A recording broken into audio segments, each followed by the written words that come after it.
National media, get up. Dominique Foxworth talking about the pressure that Baker Mayfield is under. Let's listen to him.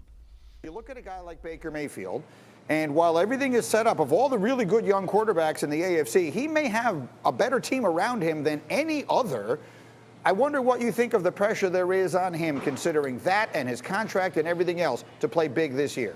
The pressure is high, and it's kind of been unfair what we've been doing to Baker Mayfield because his rookie year, he's a #1 overall pick. Pressure's high. Following year, they stack the roster. Pressure's high. Next year, it's like, is he going to get the fifth-year option picked up again?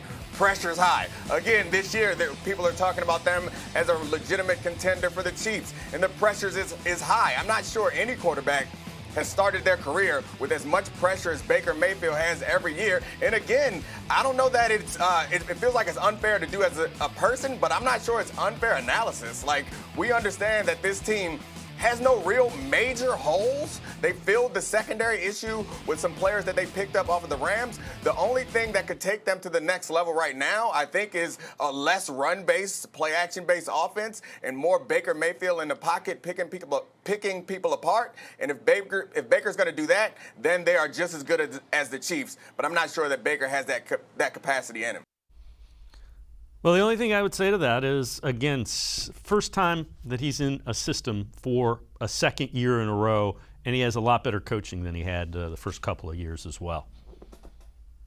Yeah, and that's the one thing that I look at as well, is that, he mentioned it there at the end where, not sure if Baker really has that in him. I'm not sure that we've really had the opportunity to see Baker go ahead and try to do that. Like, you look at Nick Chubb and Kareem Hunt. I mean, you'd be a fool not to give the ball to them at that point. But, they towards the end of the year, they were utilizing the passing game actually to set up the run as well. So I feel like there's ways that you can showcase Baker a little bit better, I feel like, by the end of the year, as we saw with that. But at the same time, too, I do think that, he's right to an extent where, the pressure is on for Baker.